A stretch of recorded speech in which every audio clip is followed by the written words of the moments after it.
Hello and welcome to a new podcast series with Leon John Russell, Luigi and Stephen Dean discussing From A Course in Miracles, the Manual for Teachers, and cross-referencing with the spiritual classic by Nisargadatta Maharaj, I Am That. Enjoy.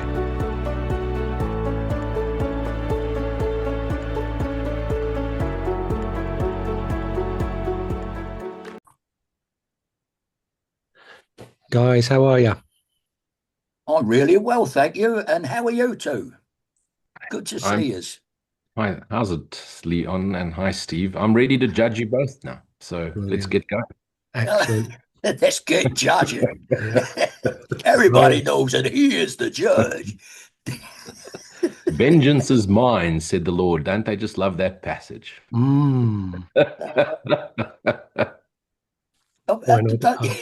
Vengeance is mine. It just means don't you do that, I'll take care of that. Exactly. That's all that means. Don't bother with that. I'll worry about that. Don't mean he's going to kick your head in. Yes. Don't you? It means don't worry about such things. I'll worry about that kind of nonsense. You know, vengeance is mine. Don't worry. Don't upset yourself. So, is each one to be judged in the end? Dun, dun, dun. Sounds terrifying from a Christian lens, doesn't it? Absolutely. As we know with A Course in Miracles, it's here to point the way via the non-dual understanding, but also there's a lot of corrective work involved in erasing misperceptions based on Christian terminology. And this one is particularly helpful for those people who do need a reframing of what Christianity has misinterpreted.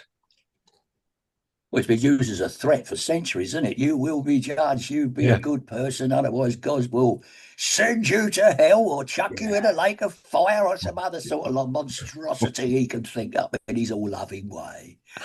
Do you know what I mean? Yeah, of course. He's got nothing better to do with his eternity than sit around judging, has he? No.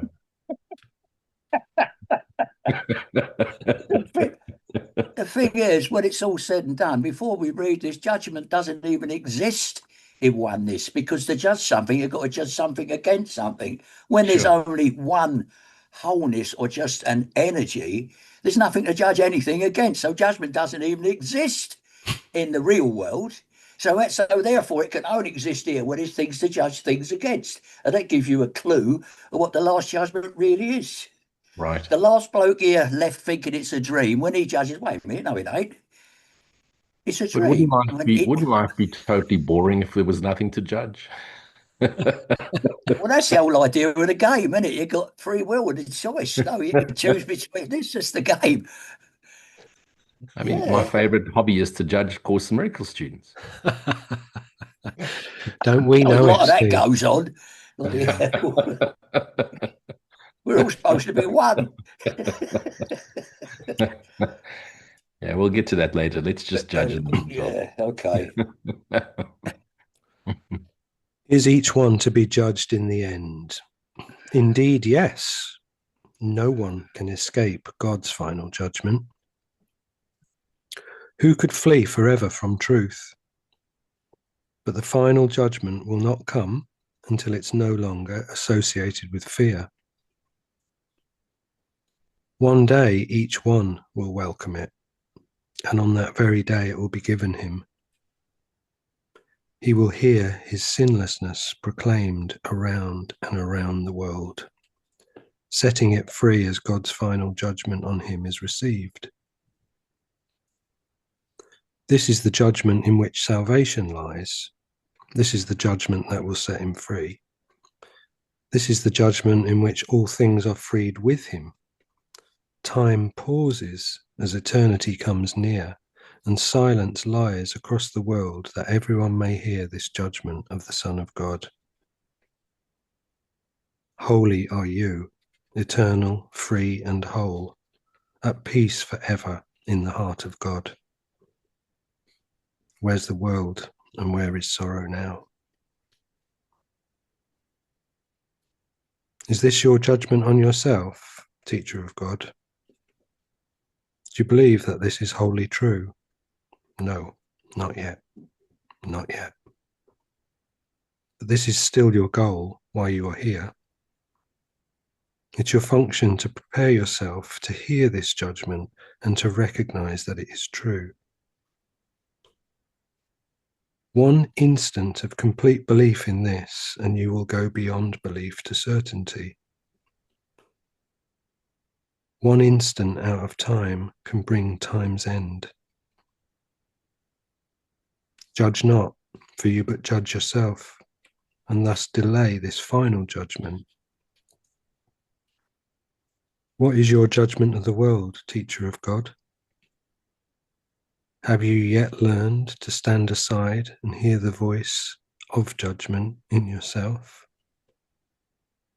Or do you still attempt to take his role from him? Learn to be quiet, for his voice is heard in stillness. And his judgment comes to all who stand aside in quiet listening and wait for him. You who are sometimes sad, sometimes angry, who sometimes feel your just due is not given you, and your best efforts meet with a lack of appreciation and even contempt. Give up these foolish thoughts. They're too small and meaningless to occupy your holy mind an instant longer. God's judgment waits for you to set you free. What can the world hold out to you, regardless of your judgment on its gifts, that you would rather have? You will be judged, and judged in fairness and in honesty. There's no deceit in God. His promises are sure. Only remember that. His promises have guaranteed his judgment, and his alone will be accepted in the end. It's your function to make that end be soon. It's your function to hold it to your heart and offer it to all the world to keep it safe.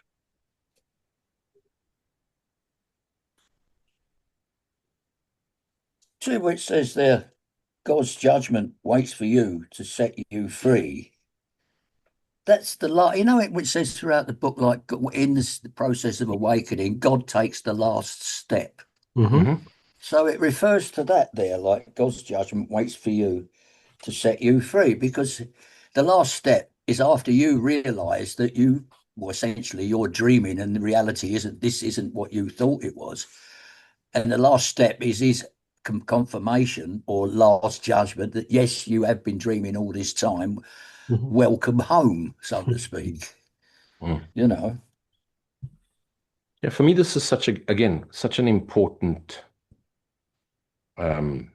understanding, because it really is addressing our greatest fear. And our greatest fear isn't just death. Our greatest fear is never having existed as a separate individual being, whether it be a physical being or a spirit being. And, that's our greatest fear.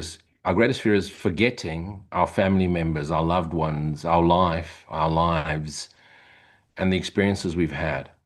And our little brains, our little fractured off minds, fractures of the one indivisible mind that is dreaming, fractured off into 8 billion characters on this earth. We cannot comprehend one indivisible self. Yet, if you were to ask yourself, what am I? And return to that silent stillness within, there's no answer to what am I. Because when you're in the present moment, when you're in the here now, when you return to the awareness you are, not you don't become aware, when you return to the awareness you are, that all-knowing, all-encompassing, all-pervading beingness, there's no thought, yet there's an awareness of being, an awareness of that energy we are, that life force, the love of God we are. And even the love of God or life force is a weak symbol to describe that. But we all know what that experience feels like when we return to that all-encompassing presence. And there's all-pervading expansion that is eternal and present simultaneously. Now, where there's no thought, there's just being, there's just awareness.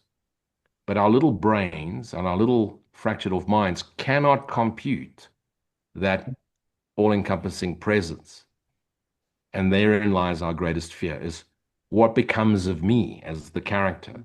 What about my fractured beings, my soul friends, my family, my kids, my mother, my parents, my dogs, my cats?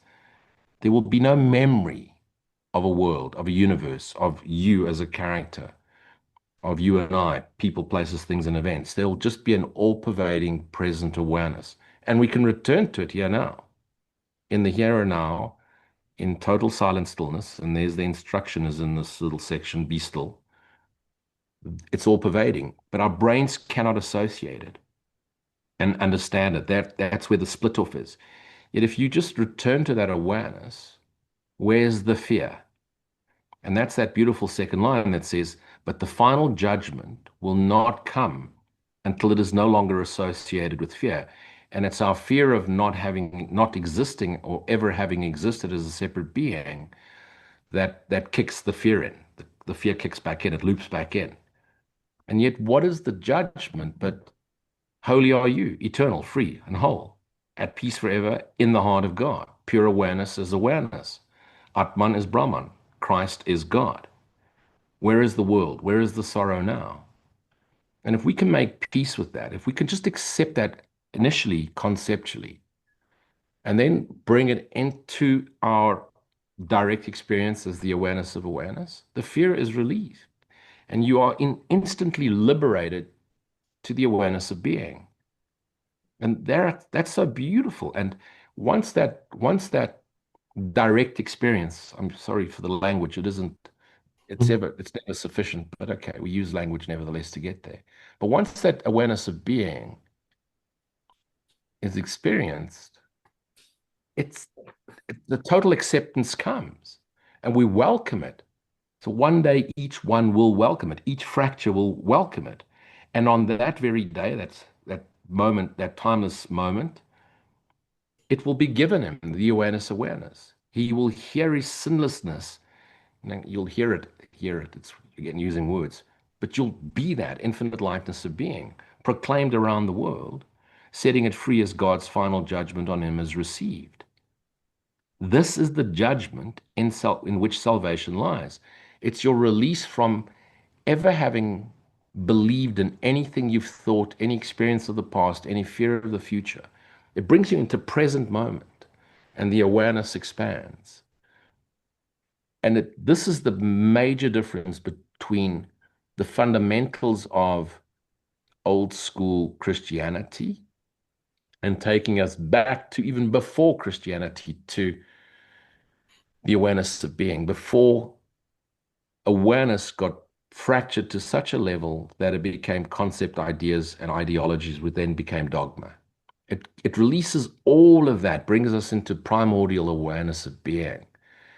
And, no matter what you think you've done, no matter what atrocity you think you've created, no matter what judgment you think you've had or thought you had, or, hey, Holy Son of God, you are still exactly the same as the instant you were created and the eternity in which you abide.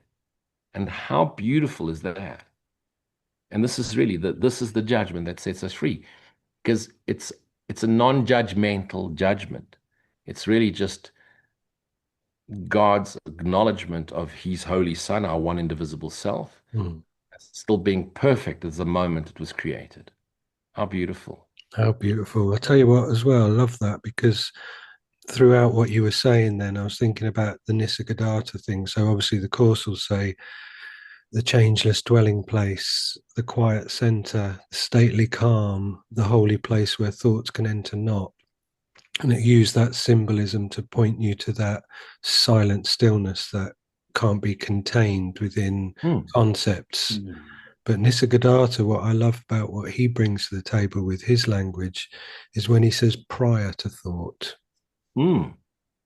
So, we can think that thoughts have arisen, and Yeah, then when we go beyond thoughts, then we can connect with the changeless dwelling place, the quiet sure. center. But I always think that that thing that Nisargadatta says prior to, I think is Yes, really, really important pointing. And also, there's a bit of Adyashanti that came to mind then as well, where it says the self has the self, small s, has absolutely no capacity whatsoever to know anything about what's beyond self. absolutely.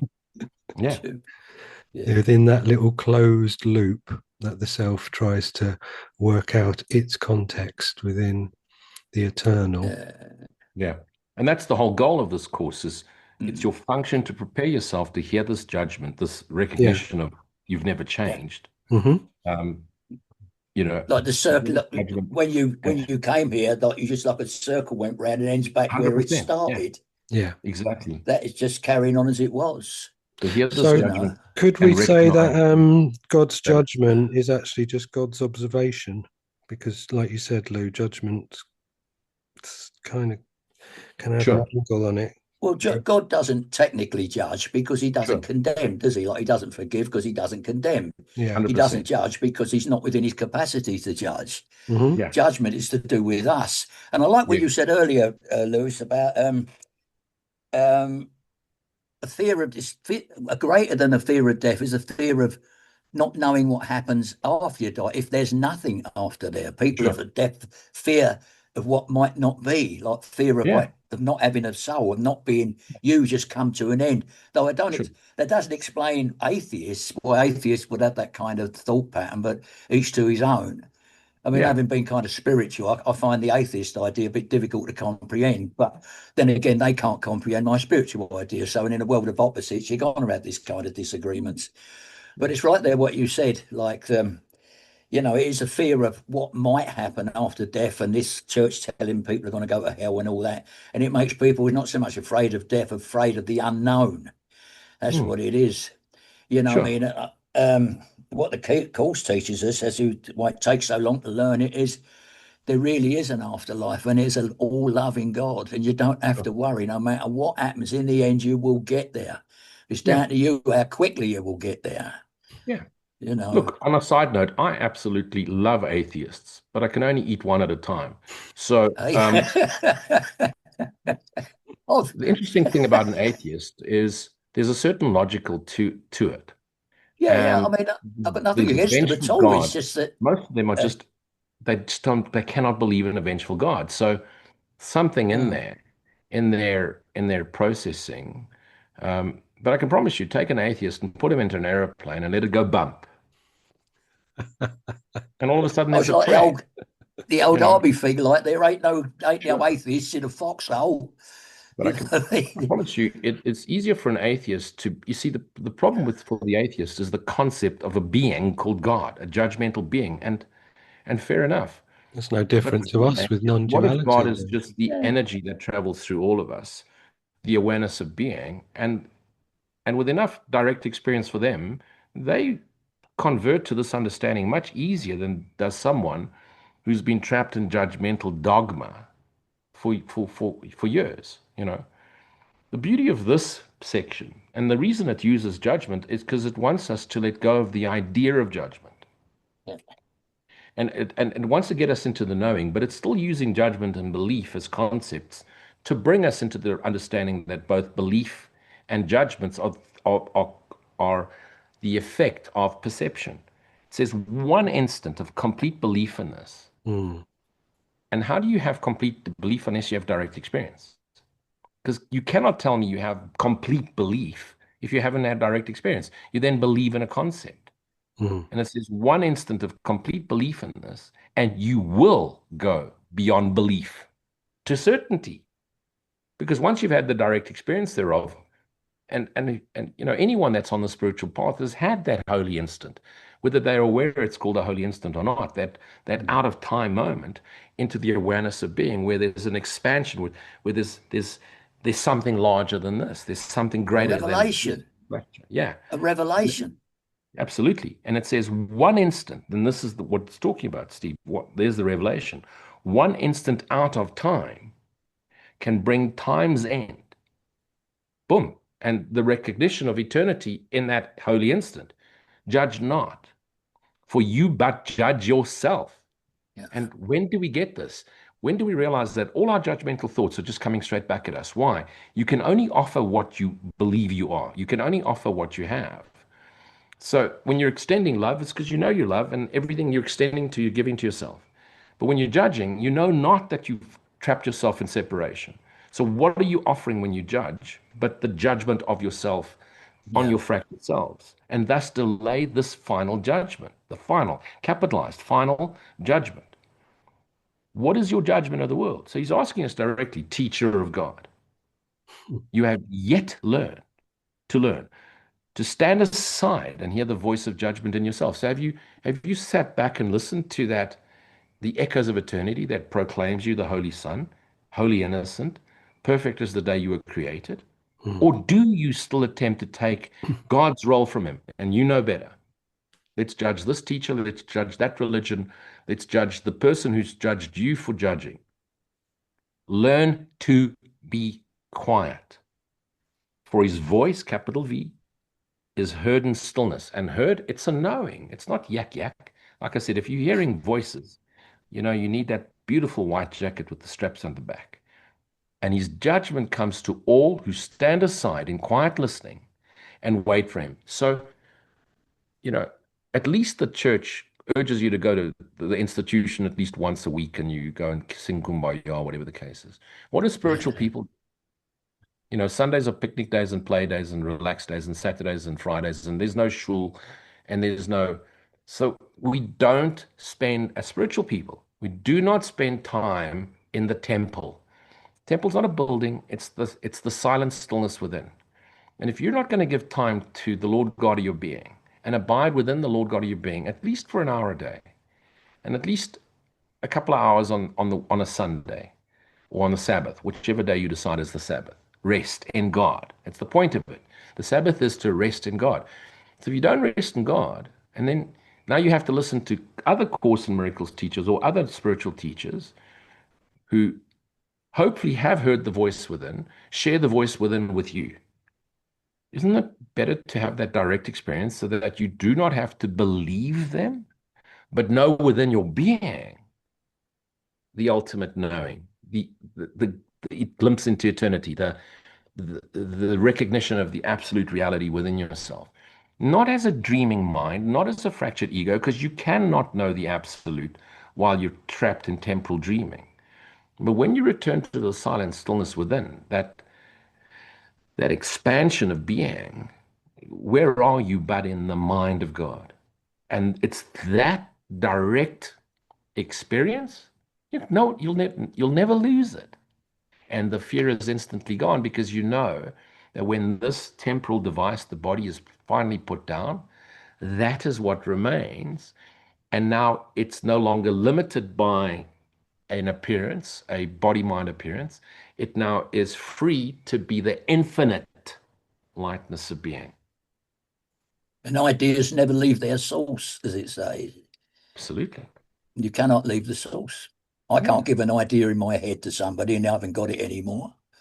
The idea is in my head, and it's the same as the idea of in the mind of God. You cannot leave the mind of God. You might think you've left it, but you cannot. Incidentally, that line you read there, learn to be quiet, for his voice is heard in stillness, and his judgment comes to all who stands aside in quiet listening and waiting for him. That's what Nisargadatta says throughout his work. Just be quiet. Just be quiet.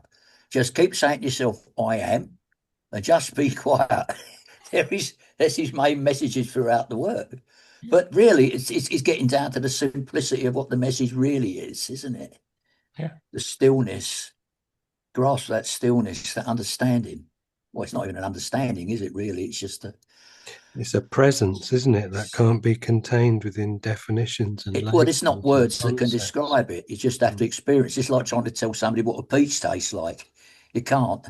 You have to eat a peach to find out, and it's the same with this. It's that word knowing, and be yourself knowingly. It's unexplainable. It's a knowing without words. And And anyone listening to this video has had that direct experience, and you know what I'm not talking about. You know. What is it that you know? You know. Can you explain, you know? No, you can't. Do you need to? No. Do you need to validate it and understand it? No, because it is your liberation, and that's the beauty of it. I love the way Christ's mind says to us, hey, you holy teacher for God, you who are sometimes sad and sometimes angry, who sometimes feels your just due is not given you, and your best efforts to fix and help others meet with a lack of appreciation, teacher for God. You just did this because you wanted attention and thought you were spiritual. And even contempt from the course students that disagree with you. Give up these foolish thoughts. They are too small and meaningless to occupy your holy mind an instant longer. God's judgment, my holy son is perfectly free, and it's the same as the moment he was created, waits for you to set you free. What can the world hold out to you, regardless of your judgments on its gifts, that you would rather have? Slap, slap. Like, you do this to yourself, Holy Son. Will you be judged, and judged in fairness and honesty, not in what you believe is judgment? There's no deceit in God, so there's no judgment in God. His promise is sure. Only remember that. So the next time you feel attacked, aggrieved, unappreciated, unloved, unrecognized, unvalidated, return to being. Return to self, return to here now, rest in God. Expand. What else do you want? You want the magic formula? You still want the magic pill? His I rest promises in God. will lead you, his judgment, and his alone will be accepted in the end. It is your function to make that end soon. Not when you die, not when you're 99.9 years old, now you're going to die. Now, that's the death of little self, the death to self, the awakening of self. Let go of your idea of yourself as a body. Let go of yourself, let go of the idea of yourself separate from, recognize you but dream, return to the awareness of dreaming, recognize you've done this to yourself, forgive yourself because God already has, because there's nothing to forgive.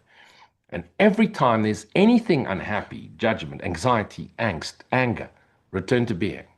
Take a deep breath, offer gratitude, go back and play.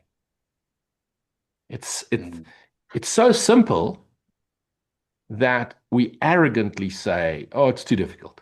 This is such an intellectual course. It's so simple. You don't need to read 1,000 books. You don't have to have done this 25 years. You just have to return to being silent, present, offer gratitude, and never take a thought seriously ever again. Boom. Look, it only taken me 58 years, but you know. It's taken me even longer than that. Yesterday, you talk about I rest in God. That makes a great meditation mantra. Yeah. You know, for those who meditate, I rest in God. And that the thing from chapter 9, is it? Like remember always you can never be anywhere except within the mind of God. That's a good one to remember. Absolutely. You know. I was sitting here the other day thinking about, like, you know, the idea that I'm always comparing it to the dream. If I am actually in the dream, comparing myself to characters in my nighttime dreams, the similarities are there. You know, Yes. Yes. I don't see them as solid because we think dream, though they appear solid when you're dreaming, don't they? It just seems everything here appears solid. It's Absolutely. really quite remarkable. You know, as So, it starts, just go on, Steve. I just if you see through the dream, if you start to consider, like when first of all, when you first get the course and it suggests to you that it's a dream, you can't get the idea of that kind of dream sequence thing out of your head. But as you get into it, you begin to think, well, is it a dream? It does make sense that it's a dream. And you realize slowly that it does compare to our nighttime dreams, even down to the thing about having free will. But they've got Absolutely. free will. They do exactly what they like in your nighttime dreams. All you do is watch them. I mean, the nightmare is when they start doing things that you can't do anything about. You know, you're just watching them doing these nightmarish things. Then you wake up, oh, thank Christ for that. It's the same as an enlightenment. When you wake up from this dream, you think about all the crap that's gone on, you think, oh, thank Christ for that. It was just something that was never there. It's never real. I did have that experience a couple of mornings ago. I woke up from such a deep sleep that the first thing that I was aware of was like, wow, I didn't exist. Yeah. That's- You see, that word exist is so interesting because we think existence is life. Existence is dream existence. True life doesn't exist. God doesn't exist. You don't exist. You are. God It's is. like, when do we actually exist? I mean, I've done this loads of times. Like, if I hold my hand up, you look at my hand right now, you see it, it's there now. Now it's not. If you think about it, it's just a memory. A memory isn't real, is it? No. So when was my hand real? Was So it we real only when I exist did when we that? Well, I give can't go back attention. to it now. Yes. So existence is subject, object, and focusing externally. The But minute they're you return to remembering it. awareness, you either have awareness or you have existence. You cannot have both. You have the right mind or wrong mind. Wrong mind, existence, right mind, awareness. Okay, Well, yeah, but semantics, and we use your word. but the moment that it appears to exist is passes. Now it no Sure. longer exists. This is my hand, but in the sequence of the dream, it's long past. Like frame by frame, the frame where my hand was like that is now long gone. It's moved into a past that doesn't exist. Yeah. But if it doesn't exist then, past, when did it exist? You can't, I mean, if I do it now it's existing, you can't say it's existing again. The time when it existed before is now way over there in the past, if it travels anywhere Sure. at all. It's never Mhm. real. And this stuff is so obviously around us, and we never sort of talk to look at it, never talk to question anything, you know. And so Yeah. I always questioned all my life that there was something strange, like, you know, I can't, why am I here? Like, you know, well, not all the time, but as I got old enough to think about things, starting off with stuff like, why do I have to go to school? I don't want to go to school. You've got to go to school. Everybody's got to go to school. Right, all right, so I have to go to school. I hate this place. And you come out now, I've got to go to work. Doing what? Well, find something you like to. Oh, right, okay.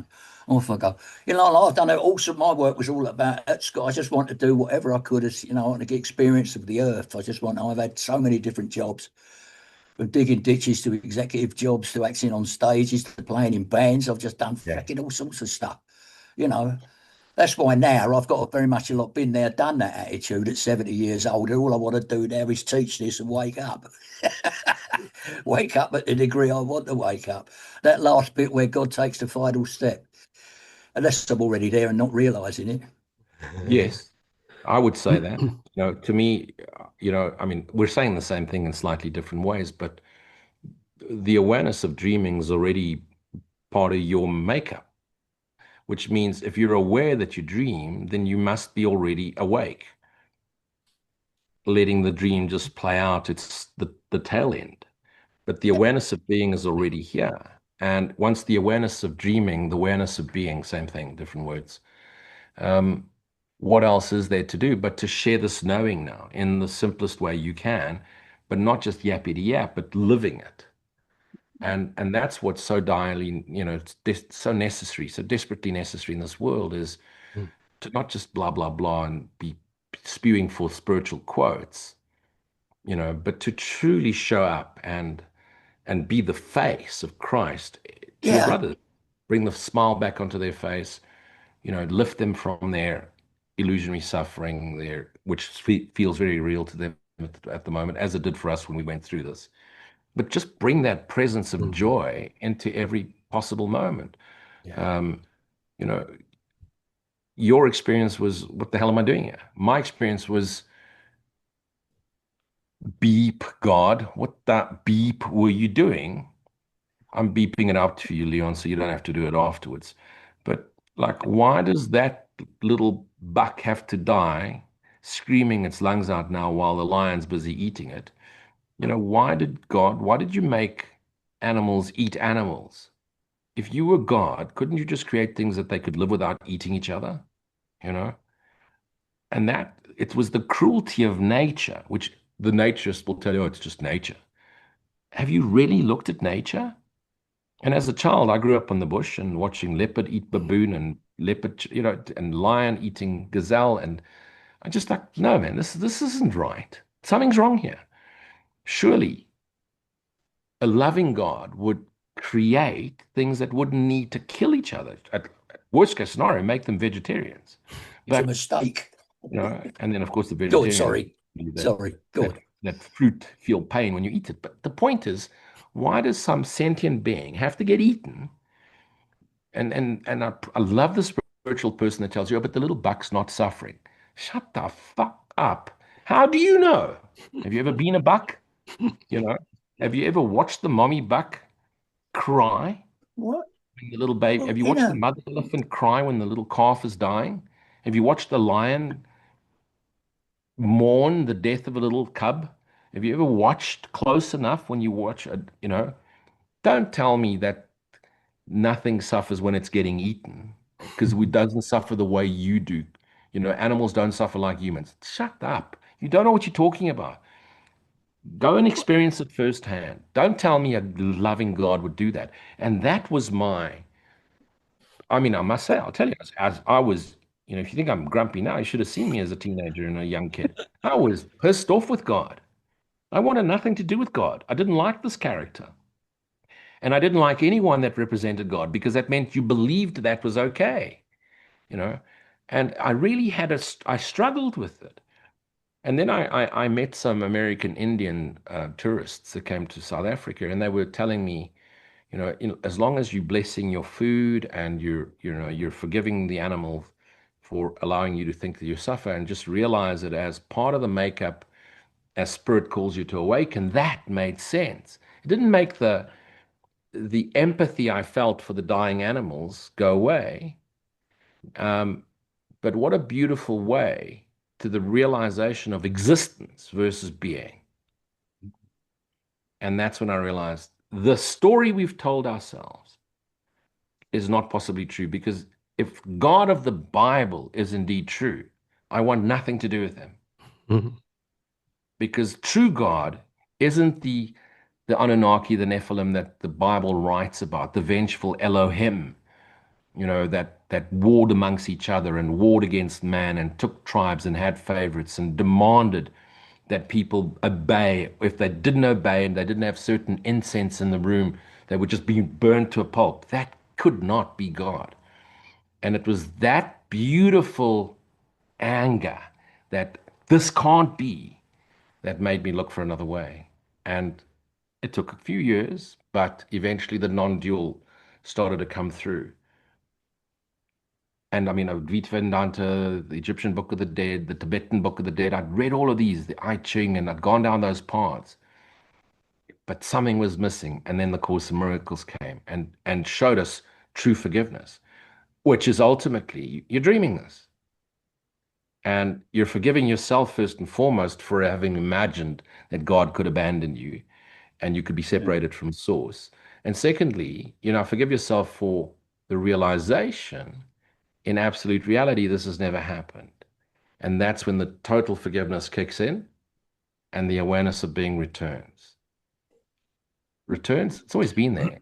But the obstacle that prevented the awareness of being from being the awareness of being, those are dissolved in the light of awareness, and we return to being. Wow. Wow. That very much reflects my own experience, Sorry to interrupt if you're still gonna, but I wasn't brought up to be religious, but I became baptized Catholic in order to marry my first wife in a church when I was how old was I? Fucking 33, I think, and I got baptized Catholic and I started going to church and all that. And that was my first real experience in my 30s of going to church. But after a while, I realized there's something wrong with this God they're worshipping. He's supposed to love me dearly, but he's quite happily chucked me into a lake of fire if I don't live up to his very exacting standards. Something isn't adding up here, and I like the Lord's Prayer. I like that and the other stuff, which I heard about that in school. But I drifted away from the Catholic Church. I just couldn't, I was just singing the choir and everything. I really got into it to start with. And I love the Catholic Church. The people go are great, but there's something seriously wrong with the way they depict what God is. They seem to be like he's going to punish you. He's going to, no, he won't. And that's why in the Course of Miracles, when I started reading it, realised they're talking about a genuinely all-loving God. Then I thought, well, this is what I'm looking for, and that's how I got into it, pulled me in because I realised that God in that is the sort of God that I know must exist somewhere, and it's talking about it in a realistic way, a grabbable way. Oh, before I forget, you're saying about animals being killed, like leopards bringing down a baboon screaming its head off, which undoubtedly it would. You know, years ago, I read apart from the memoirs of David Livingstone, Dr. Livingstone, I presume you've heard of him, the explorer. Well, apparently in his memoirs, he was out hunting lions, right? And one of them come up from behind, he jumps on top of him and held him down. And he was looking up at his big tawny face. And he said, and I thought, well, I'm never going to get out of this. And it's all of a sudden, he said, I stopped feeling afraid and I actually started wondering, well, I'm going to get eaten. There's nothing I can do about it. I wonder what part of me is going to eat first. Then somebody shot it and somebody shot him and it fell on top of him dead. And he said, what? He said, I never knew that I would become, because I thought I would, like if you're getting brought down by a lion, I would react very differently. But once I realised I couldn't get away, I started wondering how he's actually going to go about eating me, and oh, well, here I go, lion's lunch.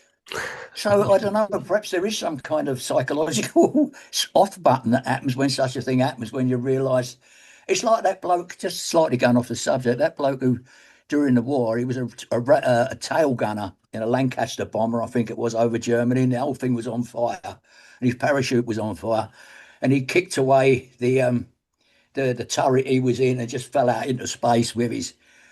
And he knew he ain't going to survive. He's falling thousands of feet. And he said, I just like everything just shut down. It was like, okay, I'm not going to survive this.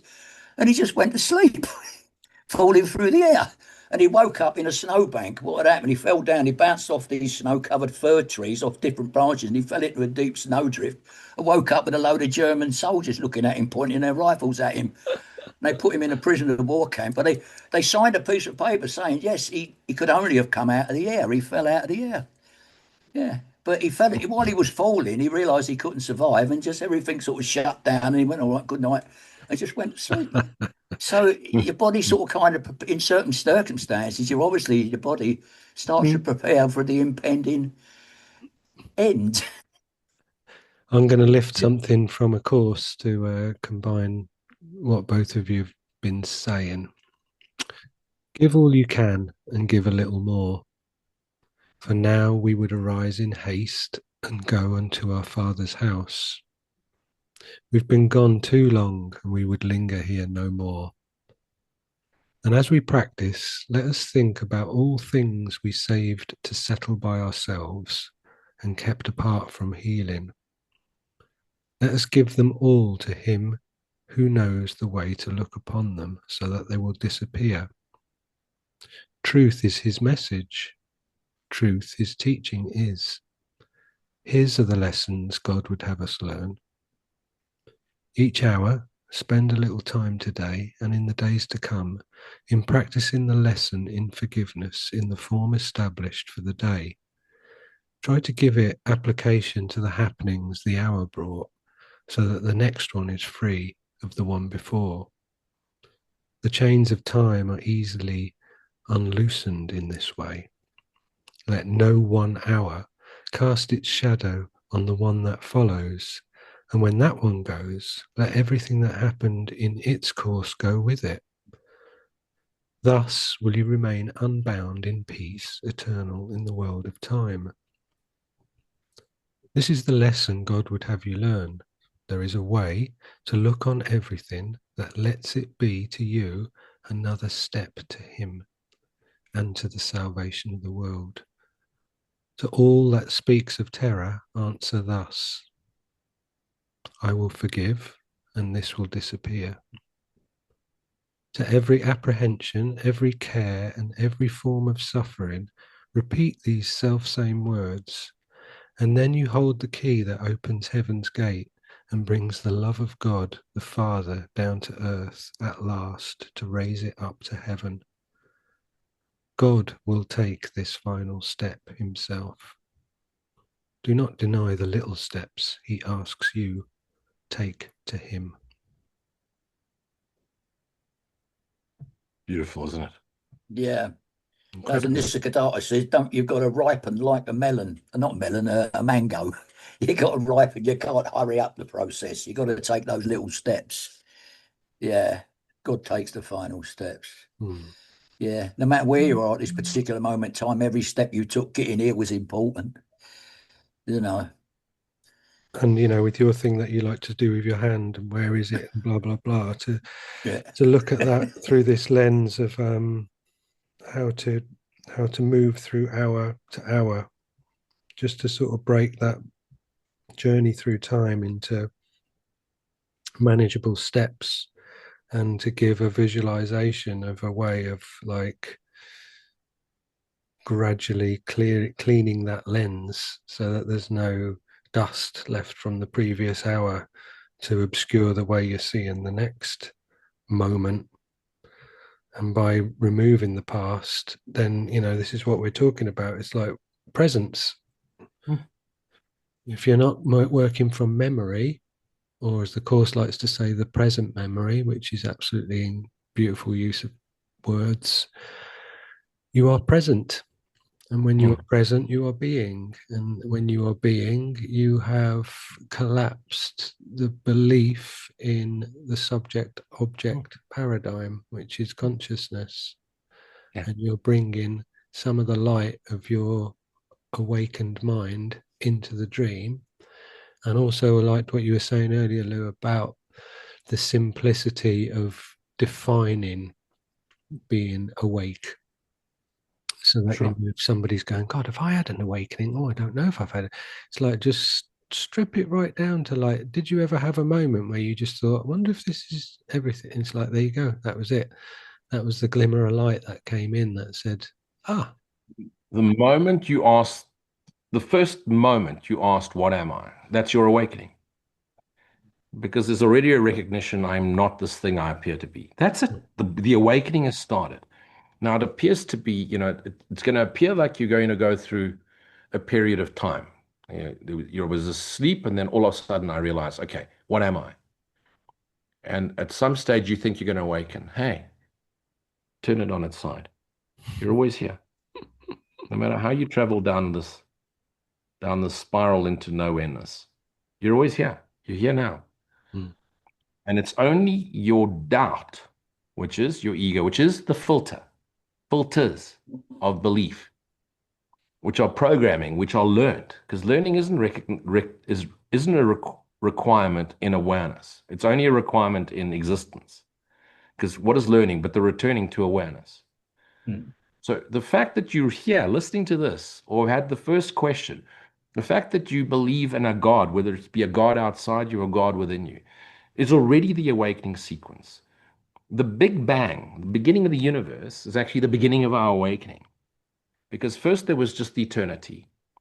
And we have no idea what happened before that, but there was that little spark, and the spark is the return. And the experience of the universe is the returning to, because we're using space time matter to recognize the unreal and return to the awareness of being. And that's why, again, it's this belief in, so and so enlightened. No, there's no enlightened body, no matter what their name was, Jesus, Ramana Maharishi, or Lujipu. No enlightened being. Okay.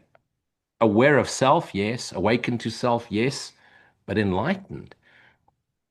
What is that? The mind is enlightened. Our collective mind is enlightening. Our collective mind awakens. The character doesn't awaken.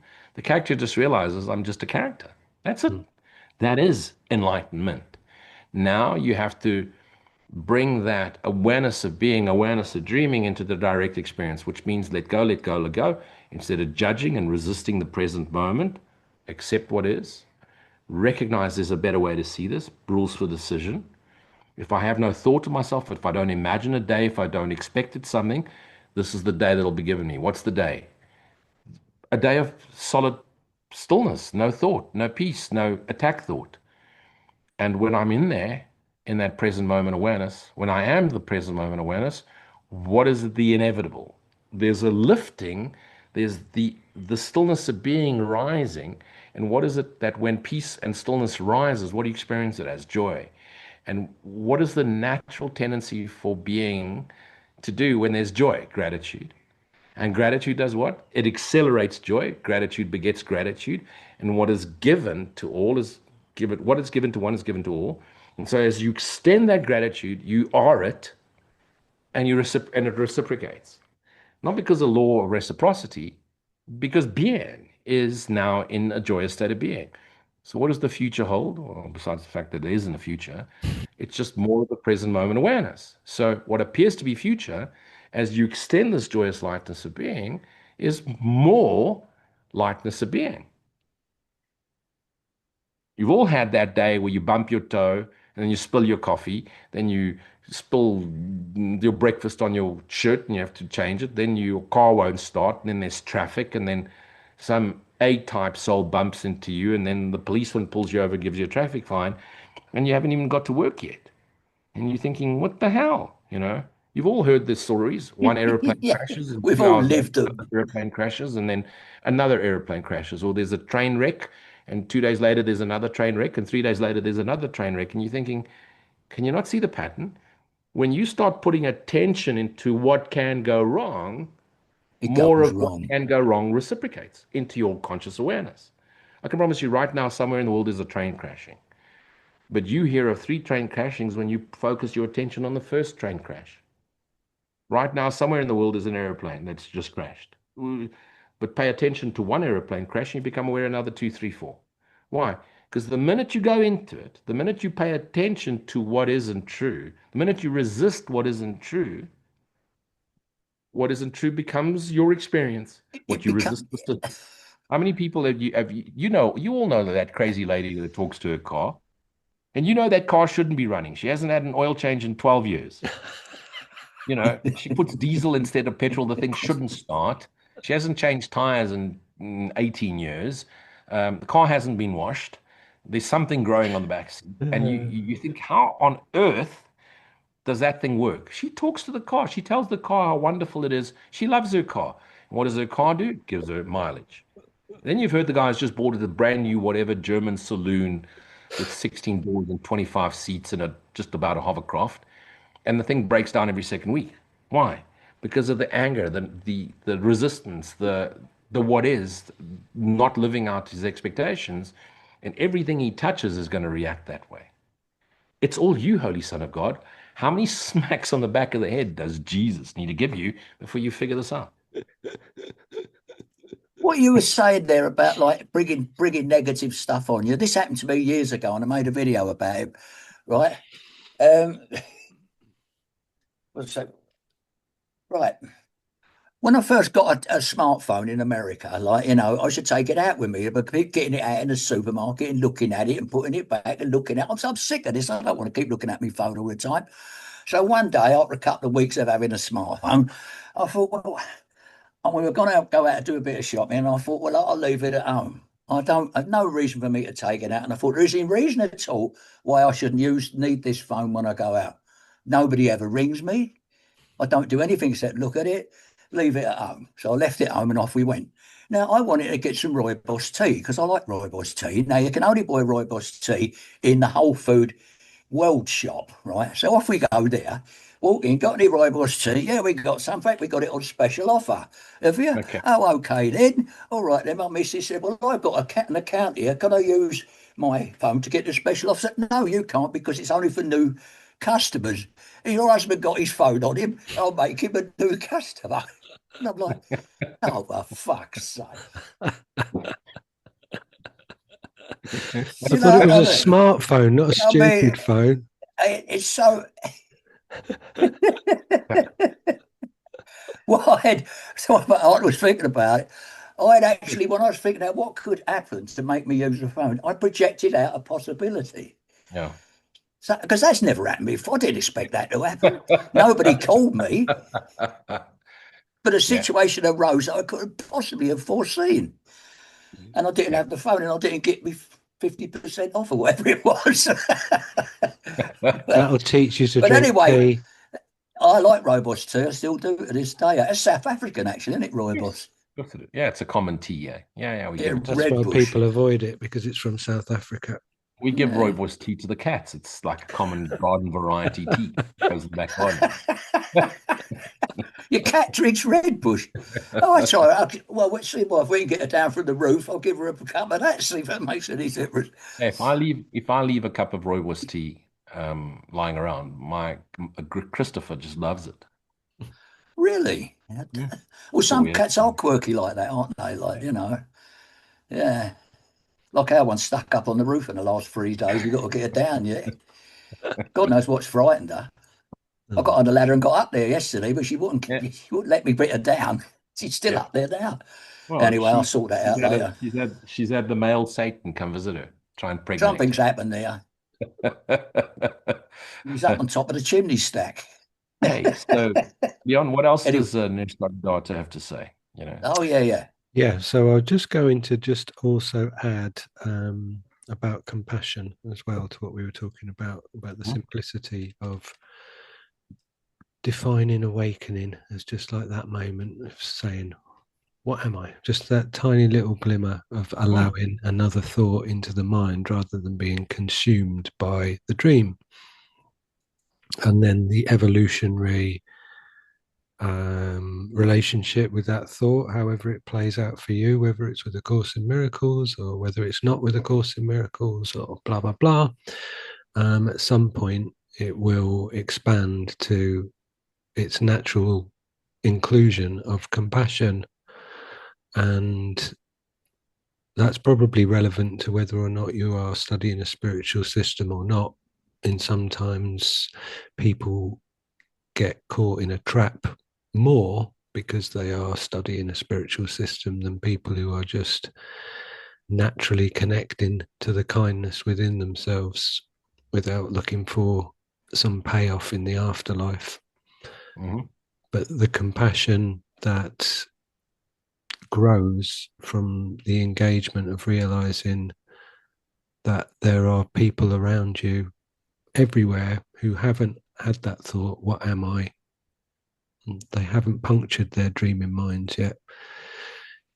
Our compassion, like I said last time about the Ramana Maharshi thing, where he said, I I weep with the weeping, I sing with those who are singing, I laugh with those who are laughing. And the picture he was painting was to meet people where they are without trying to go in to the situation with some sort of holier than thou kind of stance. And compassion is the way. We know it with Jesus hung out with the people who needed compassion. We do that. We don't have to use the words with anyone to say, hey, you're dreaming, I'm not. That's Mhm. bullshit. Absolutely. But what we do is at the level of mind, which is the real level of what's going on here, we do what Jesus did, which was he saw the face of Christ in all of his brothers. He Yes. refused to have his perception stop at the point of form. And we know that the Course says there's nothing more blinding than perception of form. And that's a very, very definitive statement. There is nothing more blinding than perception of form. It's not mincing the words at all. Um, so we meet people where they are, whether they're crying, whether they're laughing, whether they are aware or unaware of their being. And just with our presence of being connected to that present memory of the knowing that Mhm. we are outside of what appears to be happening at the truest, the only level, you can say the truest, but at the only real level. And that's how we bring light, the extension of light, into the dream so that people can recognize it and be around it. Mm. Compassion. Or it's like Ken Wapnick said, metaphysics, schmetaphysics, just be kind. Yes. It's just about being kind. Well, the word compassion to me is so beautiful. Split it up. The word com in Portuguese will be with, means with. With So passion, yeah. compassion means with passion. So, and the word passion, pass I on. Compassion is to truly pour your being into all of it. Because if you recognize I but dream a dream, where I've fractured myself, if I'm judging a character I've dreamt up, I judge myself. So if I Yeah, how do I exactly. condone an apparent evil deed by a fractured part of my, I can't do that. Someone that's, hurt someone or harmed someone or harmed a child. I can't. Okay, but what I can do is recognize I but dream. I've Mm. imagined this character. The essence of that character is the same essence as me. That which animates the character. God is the light with which I see. God is the light, the energy essence with which characters are animated.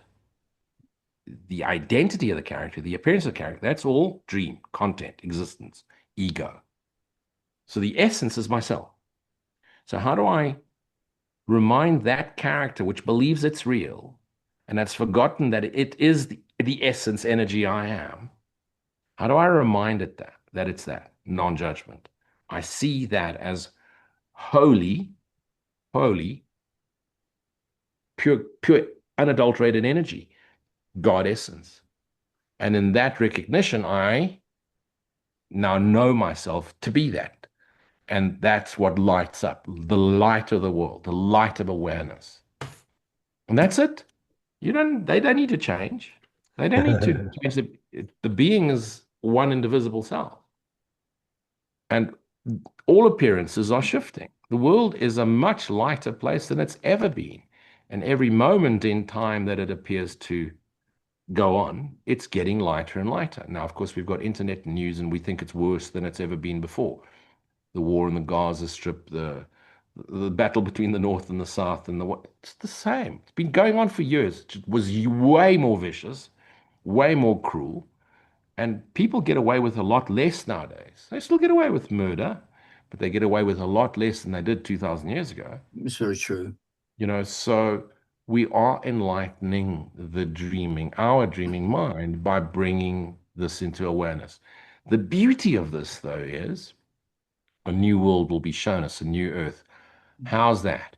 You could live here. Now, you've seen it, videos of TV, war-torn countries, the kids are running around, playing, laughing, because in their untainted perception, they play, whatever they play, doctor, whatever they play. We're just seeing war-torn countries and disaster. They're just seeing a childlike imagination. That's what happened.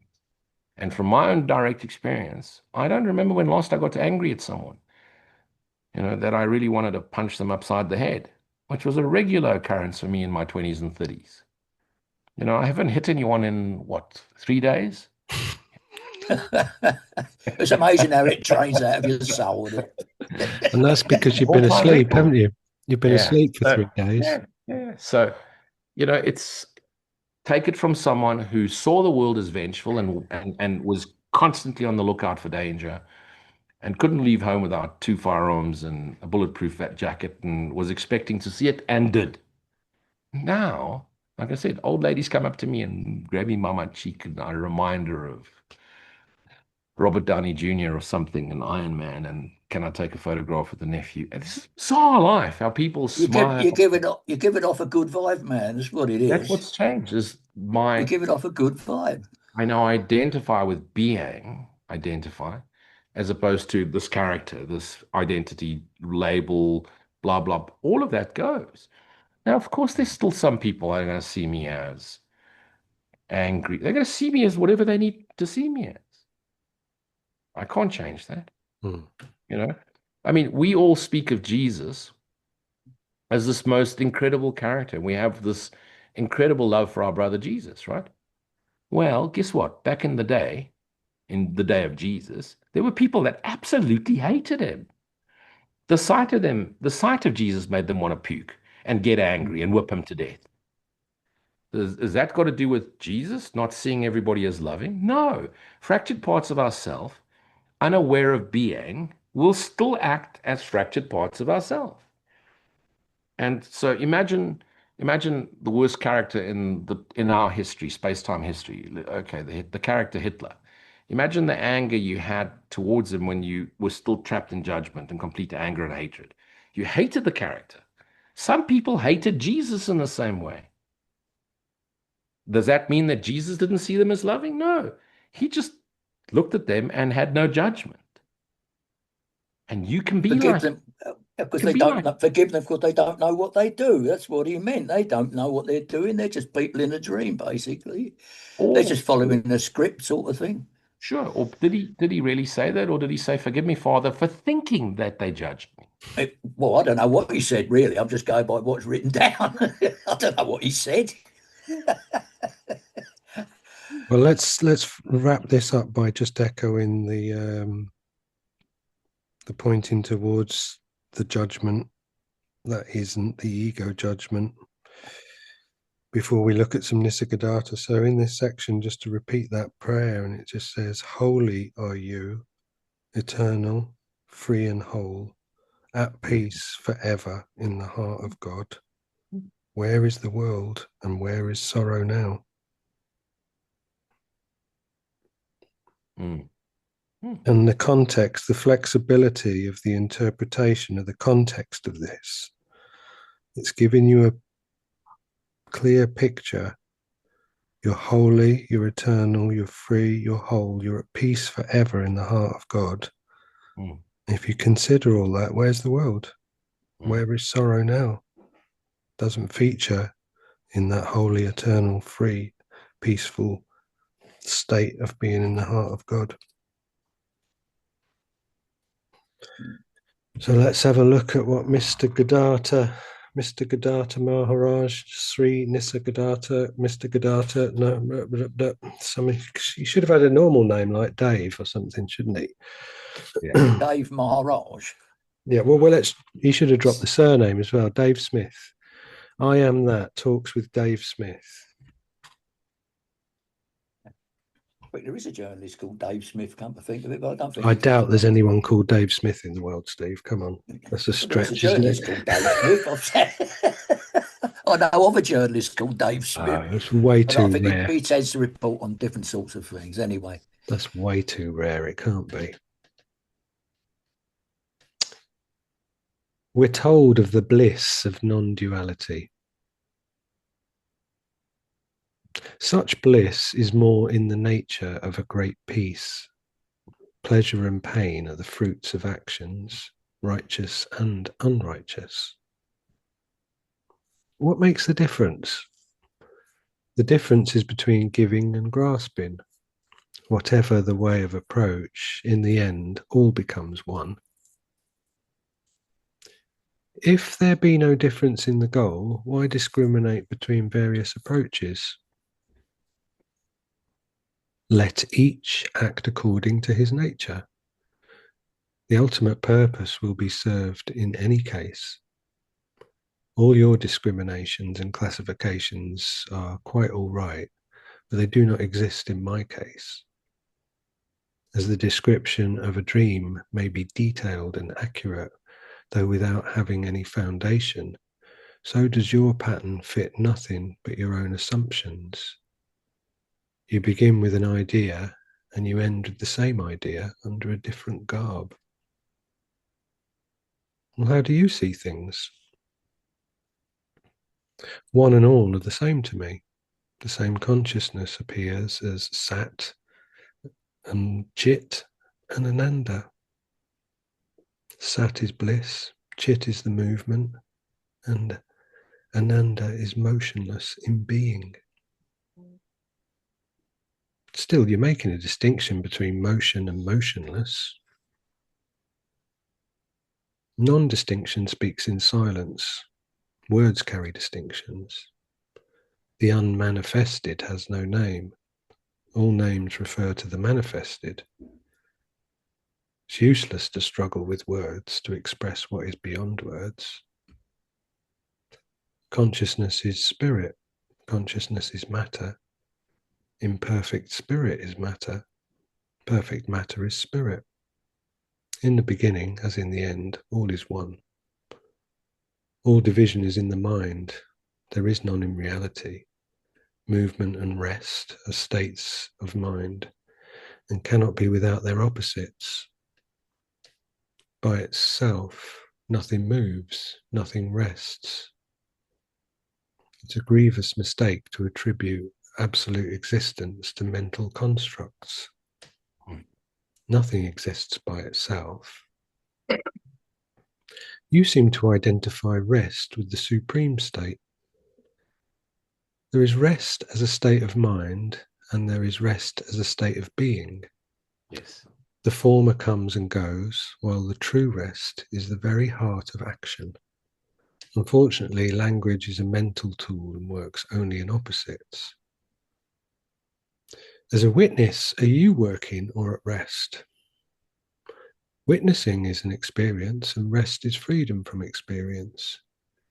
Can't they coexist as the tumult of waves and the quiet of the deep coexist in the ocean? Beyond the mind, there is no such thing as experience. Experience is a dual state. You cannot talk of reality as an experience. Once this is understood, you will no longer look for being and becoming as separate and opposite. In reality, they are one and inseparable, like roots and branches of the same tree. Both can exist only in the light of consciousness, which again arises in the wake of the sense I am. This is the primary fact. If you miss it, you miss all. Reminds me of that maxim he's got about experiencing.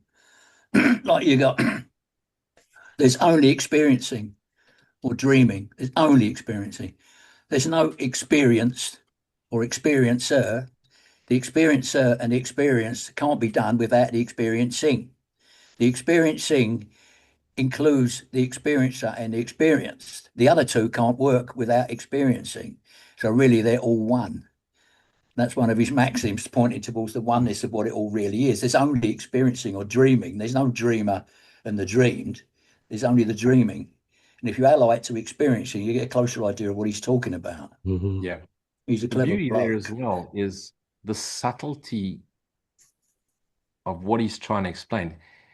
You see, the questioner, the person asking the question, wants to pull the whole thing apart, dissect it. So hang a second, when you're resting, is there no movement? And he's saying the subtleness of it. When you rest as awareness, you're pouring yourself into all of it. But it's not a doing as in physicality doing. And it's even beyond state of mind. Because state of mind obviously means that there's a state and then a non-state. It's just so subtle because in the awareness of being, if awareness is all there is, if God is all there is, if oneness is all there is, what are you aware of? So he's bringing us into that, just shut up, just go quiet, just return to rest as in stillness. And then he addresses that fear as well, because the stillness, the rest, isn't just boring. I'm bored. There is a dynamic, there's no word, essence to it, but it is everything you've ever wanted. Now, don't try and imagine it because experience is still in duality. Yeah. But the glimpse into it, the echo of eternity, the tiny eternal moment now, which is forever, once you've experienced it, what other word do we use while we're using words, while we're in duality? That experience brings you to the awareness of being, and you won't have any more of these silly questions. But the questioning is the undoing, because it's the netty, not this, not that, not this, not that. Excellent. And doesn't that strengthen the use of language with the course where it'll say heaven's not a place or a state or a condition. Yeah. It's an awareness of perfect oneness. Yes. Beautiful, hey? Mm. And even that idea of God takes the final step, there's no step. God isn't taking anything and taking anything away from you, not giving you anything, not bringing you in. But we're using symbols, language, stories to dissolve any need for, first of all, judgment, separation, stories. It's the last step, as we understand steps to be. Yeah. After then, there is no more steps. The Steps no stepless longer ladder. exist. So what do you call a stepless ladder? Two poles side by side. Two poles. North Pole and the South Pole. The rungless ladder. Inefficient. Beautiful, guys. This was a good one. That was good. Okay. Awareness of dreaming. That's it. That's the closest we'll ever get. You'll get to that realization, that awareness you dream. And now what? No, nothing. Go play. Keep playing until there's no I desire. know everything around me is made out of God. What's it made of, Stephen? It's made out of God. I know it is. I know it is. It's just stuff with names, but it's made out of God. Yeah. It's like made of dream stuff. What are people in your dreams made out of? Dream stuff. Well, this is all made out of dream stuff as well. It's Because just us being stuff. in the dream, it all feels solid. It's all just stuff. What stuff? Stuff. It's this stuff. Yeah. Anyway. Brilliant. Well, that was a great chat. I very thoroughly enjoyed that. Yeah. Right. Go forth with compassion. And do not multiply. Not at this age. All right. No more stay. Okay. We off. I'll see ya. Musty. Thanks everybody for attending our show. I'll see you. Cheers, guys.